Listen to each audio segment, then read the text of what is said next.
The chainsaw roared to life in my hands, its deafening growl cutting through the early morning silence. Sparks flew as the first thick power line snapped free, whipping through the air like a vengeful snake. I barely flinched.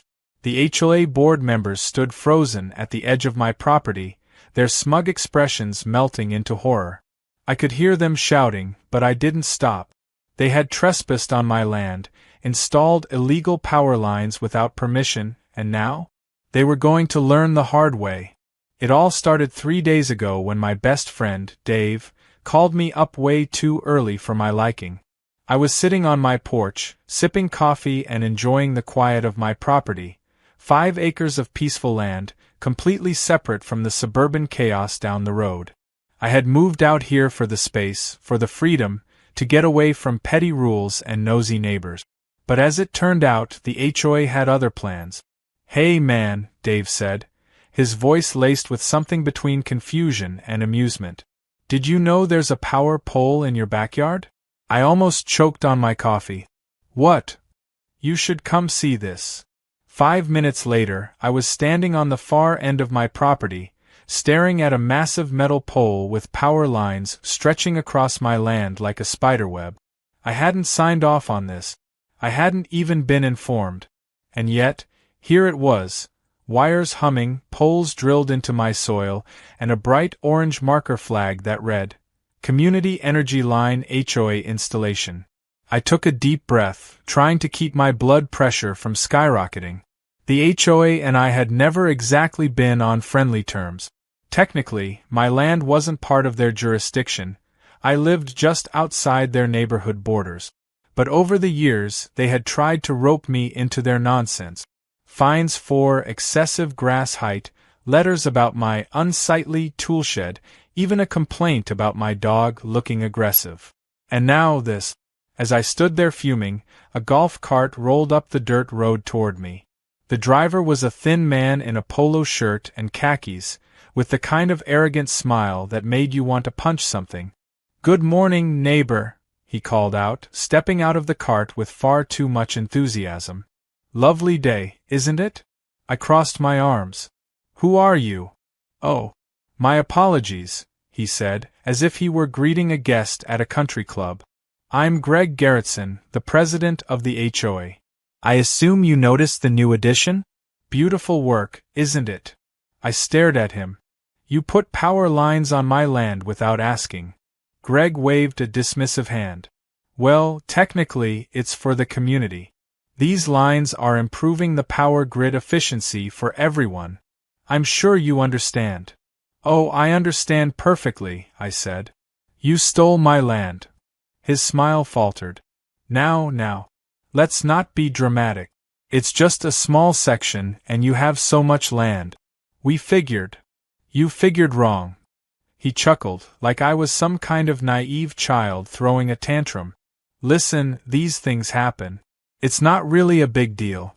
I mean, do you really want to make trouble over a few wires?" I clenched my jaw. "Trouble? You mean like trespassing? Illegal construction? Property damage?" Greg sighed as if I was exhausting him. "Come on, let's be reasonable. What are you going to do? Sue us?" His tone was mocking, condescending. He genuinely believed I wouldn't do anything. And that's when I made my decision. I didn't bother arguing. There was no point. Instead, I turned and walked away, ignoring Greg's smug voice calling after me. I went straight to my house, pulled out my laptop, and started researching property laws. Within an hour, I had all the confirmation I needed. The HOA had royally screwed up. I called my lawyer, a no-nonsense woman named Lisa, who had handled my property purchase years ago. After explaining the situation, she let out a low whistle. "Oh, they messed up," she said. "They can't just install power lines on private land without a legally filed easement. Did they even notify you?" "No." "Then they're in serious violation of property laws," she said. "You could sue them for damages, demand removal, or—" I interrupted her, an idea forming in my head. "Can I cut them down myself?" There was a pause. "Technically, yes. If they're trespassing on your land without a legal agreement, You have every right to remove the infrastructure. That was all I needed to hear. The next morning, I rented a crew and some industrial equipment. Dave showed up, a bag of donuts in one hand, a coffee in the other, watching as I revved up a chainsaw. "You're actually doing this?" he asked, half laughing, half incredulous. "They didn't ask for permission when they put it up," I said, rolling my shoulders. "So I'm not asking permission to take it down." He grinned. "Man, I love this country." The first cut was satisfying as hell. The thick cables snapped, recoiling with a sharp crack. I moved down the line, cutting every single one, while the crew worked on dismantling the metal poles. By the time we were halfway through, HOA members had arrived in a panic, Greg leading the charge. "What the hell are you doing?" he screamed. I wiped sweat from my forehead. "Fixing your mistake." "You can't do this," he shrieked. "You're cutting off power to the entire neighborhood." I smirked. "Not my problem." Greg's face turned beet red. "You're going to be fined. You're going to be sued." I pulled out my phone and showed him the legal documents Lisa had sent over. "Nope. You're trespassing. And by the way, you're looking at a potential lawsuit from me." The realization dawned on him slowly, like a man watching his house burn down and only just understanding what fire was. The HOA had no legal standing. They had assumed I would roll over, but they hadn't done their homework. Greg sputtered, but he had nothing left to say. I turned back to the last power line, raised the chainsaw, and with one final roar of the engine, sliced it free. The neighborhood went dark. Silence followed, broken only by Dave's poorly suppressed laughter. And that was just the beginning. Greg's face was a fascinating mix of rage and panic, his mouth opening and closing like a fish gasping for air. The power lines were gone. The HOA's grand plan to hijack my land had crumbled, quite literally, in front of them. But the best part? I wasn't done yet. The silence that followed the final cut was broken by a single, shrill voice from the crowd of HOA members who had gathered to witness the supposed destruction of my criminal act. An older woman, probably someone who had spent her entire life micromanaging other people's business, pointed a shaking finger at me. "You can't do that. You just cut off the power for the entire neighborhood," she screeched, her voice cracking in disbelief. I shrugged, resting the chainsaw against my leg. "Sure can. You see, this is my land. And your power lines? Well, they were trespassing." Greg finally found his voice, though it was more of a strangled croak than a coherent sentence. You don't know what you've done. This is illegal. We'll have you arrested. You'll pay for this." I tilted my head, letting the weight of his words sit between us before casually pulling out my phone. "Really? Because my lawyer says otherwise." I scrolled through the messages Lisa had sent me, screenshots of property laws, HOA overreach cases, and, most importantly, confirmation that the HOA had no easement rights over my land. I held up the screen. "Would you like me to read the law to you? Or are you good?" Greg's expression twisted, his mind scrambling for a counterattack. I could almost hear the gears turning, searching desperately for some loophole, some way to get the upper hand. But there was none. He had gambled on my ignorance and lost. The crowd started murmuring, the reality of the situation settling in.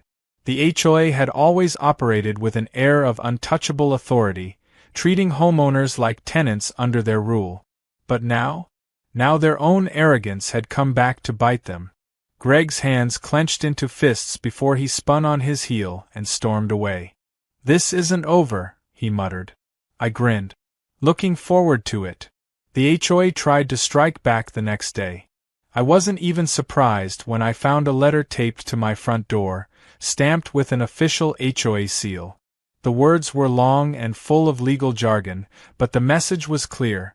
They were fining me. A ridiculous amount, too. $20,000 for damaging community infrastructure. I laughed so hard I nearly dropped the letter. Dave, who had come over with celebratory beer, snatched the paper from my hand and scanned it. "They're actually insane. You don't even live in their neighborhood. Exactly. I took a sip of my drink, shaking my head. And they have no actual authority over me. Dave smirked. So, what's the plan? I had already been working on that. The power lines had been illegally installed on my land. That meant the HOA had been profiting off of my property without my consent. I had an idea that would not only ensure they never pulled something like this again, but would also turn their mistake into a long-term problem for them. I called Lisa and asked her if I could sell access rights to a private company. She barely hesitated before answering. Absolutely, she said. If you own the land, you control who gets to use it. And if the HOA wants power back, they'll have to go through whoever you sell the rights to. I grinned. Perfect. The next step was finding the right buyer. After a few calls, I got in touch with a small private energy company that specialized in infrastructure expansion. When I explained the situation, they were more than interested. Not only would they pay me a hefty sum up front for the rights, but they would also charge the HOA for access to any power lines running through my land. The irony was too good. The HOA had tried to take advantage of me, and now they were going to have to pay, literally, to fix their mistake. Of course, Greg and his cronies didn't take the news well. When they found out I had sold the grid rights, Greg showed up at my doorstep, looking even more desperate than before. You can't do this, he blurted out before I could even say hello. I leaned against my doorframe, sipping my coffee. Pretty sure I can. Greg's face was red with frustration. You're holding the entire neighborhood hostage. I raised an eyebrow. No, I'm exercising my legal property rights. Kind of like how you thought you could do the same when you put power lines on my land without asking. He sputtered, trying to regain control of the conversation. The community is suffering because of you. I smiled. That's funny. I don't remember the community suffering when you guys decided to take my land without my permission.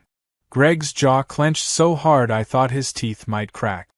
He knew he had no argument, no leverage. The HOA's threats were empty. Their power was slipping, and he was running out of ways to stop it. The next few days were chaotic. The HOA scrambled, trying to find a way to undo the mess they had created. They tried to negotiate with the power company I had sold the rights to, but the company had no interest in giving them a break. After all, business was business. Then, the HOA tried to get the city involved, claiming I had illegally interfered with public infrastructure.